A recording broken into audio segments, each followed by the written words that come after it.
Welcome to yet another exciting and entertaining and informative episode of the Talkshop with me, your host Takmani. And today on the show, we're joined by yet another young and well-informed Zimbabwean, because you know that any so that way it's say more engaged. How can we get access to more of this information? How can we be involved in some of the things that are happening in our country as the people who are in charge of our own futures, of our own destinies? Zimbabwe. Yes. Welcome to the show, comrade. Thank you very much, Talkshop. Thank you for having me. No, thank you very much for joining us. I mean, I took time out of your very busy schedule and you made it. So it's always a pleasure to come and, interact with young people in the country. Thank you very much. Please just, for those who don't know, you just introduce yourself and tell us who you are, what it is that you do, and then, we can get into some of the questions that I have for you. Well, my name is Agency Gumbo. I'm a young Zimbabwean, born and raised in Zimbabwe. I'm a legal practitioner by profession, a registered legal practitioner and a practitioner with the High Court and Superior Courts of Zimbabwe. I function with a law firm called Corias & Co., where I'm in partnership. I'm also a young, enthusiastic politician in the country, so enthusiastic about seeing young people assume a significant role in the decision-making process of this country. I also serve with the MDC Alliance, where I'm also there in charge of parliamentary and constitutional affairs. Okay. Yes. So tell me straight from the get-go, what is the state of the legal profession in Zimbabwe? Well, the legal profession, I can say, is growing, is modernizing, and most importantly, it is taking a significant role in society in terms of shaping shaping the trajectory of governance in the country, shaping the trajectory of interpersonal relations in the country, and most importantly, in advocating and pushing and advancing for an egalitarian society. So the legal profession is doing well, both in terms of its regulation and also in terms of the substance of the service that is being delivered to the public and to the general people of Zimbabwe. Okay. And Tonoti government here, they're trying to, change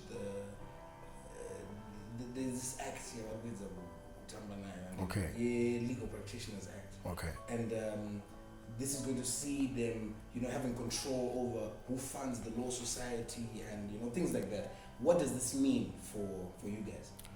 Well, without mincing my word, I would say it's total absurdity.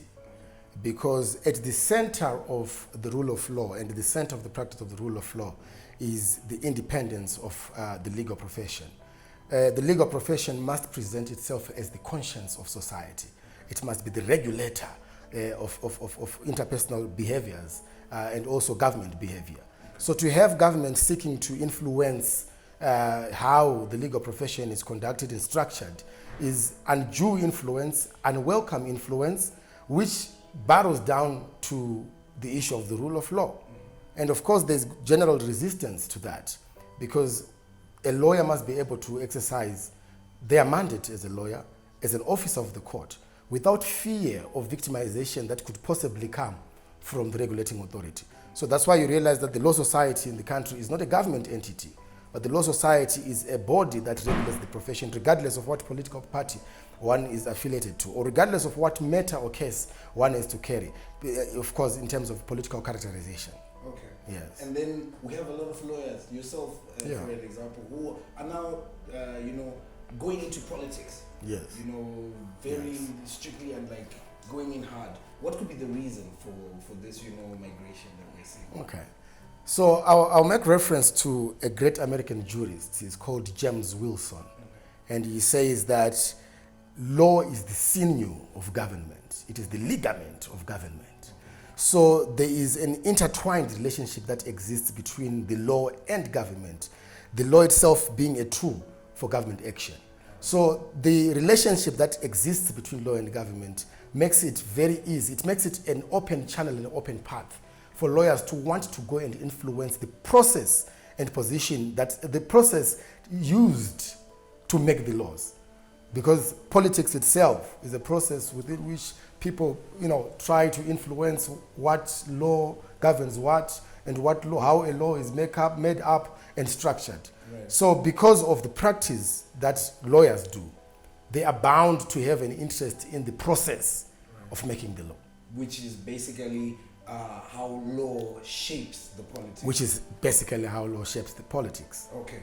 So, well, Tak, if you allow me, I want to answer that question in two ways. Or rather, I want to wear two hats in answering that question. The first hat I will wear is that of a lawyer, where I will say that whenever there is a challenge to the status quo, the people that come under attack first are the ones that have the capacity to intellectually and logically challenge the status quo. So lawyers, by virtue of our practice, we tend to unsettle the status quo. We tend to unsettle the current regime, mostly and more so when we advance for principles that sort of threaten the hold to power of certain people in government. So you will find that when lawyers come out and fight for human rights, it is considered a challenge to the status quo. But in essence, what a lawyer will be doing is practicing their mandate. right. So when a lawyer comes out and challenges bad policy, for example, and takes bad policy to court, it is considered a challenge to the status quo. So that's why a lot of lawyers you find then come under attack for all sorts of reasons, but mostly it's because of their challenge to the status quo. And now I will also wear the hat of a politician. Wearing a hat of a politician, I'll tell you that whenever oppressive regimes and retentionist regimes, such as the regime that we have in Zimbabwe now, they want to silence society, their first attack is the defense of the society, which is the lawyers. Because the people who come out and defend the Constitution, knowing it with the technical understanding of it all, are the lawyers. Right. So even when there's a challenge by the citizens of Zimbabwe to say we don't agree with the current regime, the government will know that as long as there are lawyers who are fighting on behalf of the people, we have people who can unsettle what we believe is the norm of government. Right. So that's why you'll find a lot of young lawyers and a lot of progressive lawyers are all under attack. Mostly it's lawyers who speak out against power, who speak truth to power, and who exercise their real mandate to preserve, guard, and advance the rule of law. Okay. And maybe just to digress a little bit. Okay. I have this situation that has been, playing out for a while now, where we have the VP's ex-wife.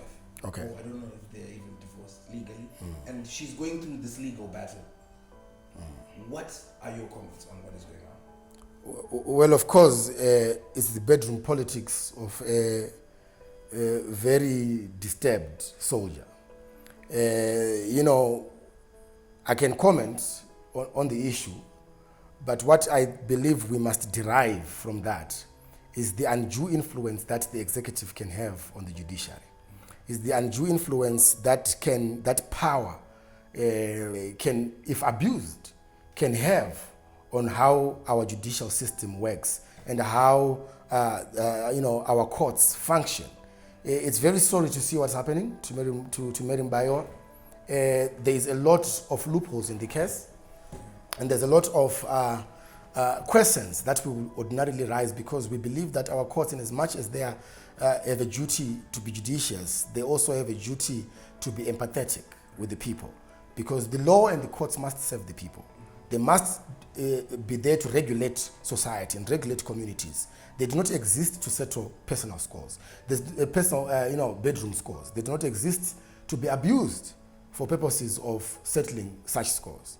Yeah. So you can realize I'm shuddering, making comments on the issue, because I believe that it only exposes, the excesses of power if it's abused. And would it be right to then say that the judicial system is captured?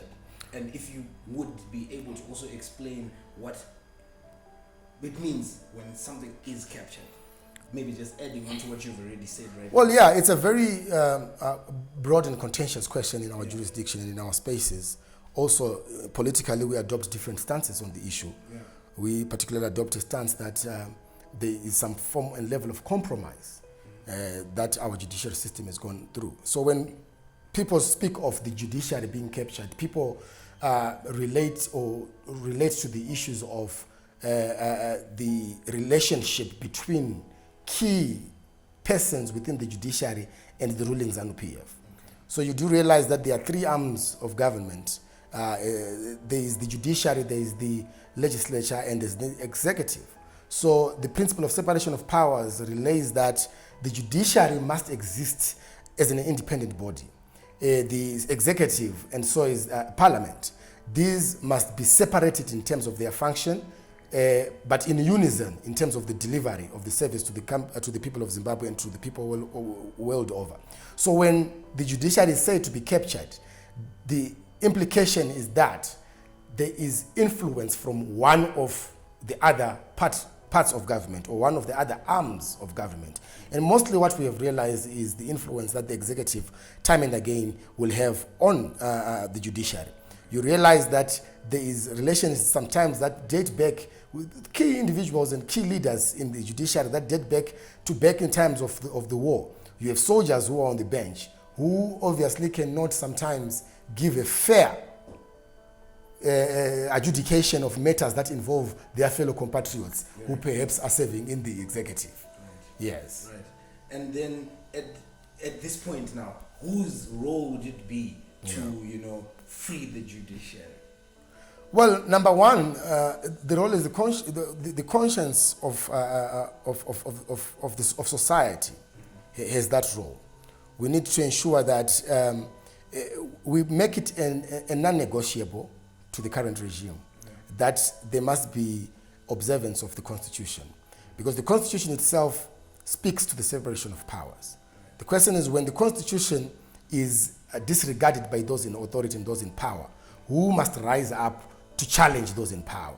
We, as the people of Zimbabwe, have a mandate and have a duty to ensure that there's observance of the Constitution and ensure that our judiciary is freed. And how do we achieve such a feat? We achieve such a feat by challenging those who are in power, challenging those who are controlling the judiciary.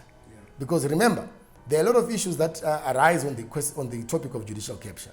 The issues around who appoints the judiciary, who appoints judges, who appoints key stakeholders and key players in the justice delivery system. What does the Constitution say, and what legislation do we have? Is there unity and unison? Are these married together, the Constitution and the laws that govern it? Yes. Okay. And then going back to our situation as just the average Zimbabweans, when we're watching some of these things unfold and playing out, we're thinking, okay, so now we've got this lawyer who is now representing a former member of a certain party, because this guy is now being used as a scapegoat because of some anti-corruption commission that needs to point out some people, see some people getting arrested and whatever. And then we have lawyers representing these criminals that we all know and we all see, and we are being told what his crimes are and whatever. Like, how do you as lawyers, take on some of the clients that you take on, especially when it comes to do with things like crime and corruption? Well, look, at the center of most decisions that lawyers will make, particularly regarding engaging clients, we believe in the principle that every person is innocent until proven guilty. So lawyers do not necessarily go to court to encourage criminal activity. Lawyers, the integrity of the profession is that it seeks to ensure that there's justice and ensure that justice is done in the courts of law.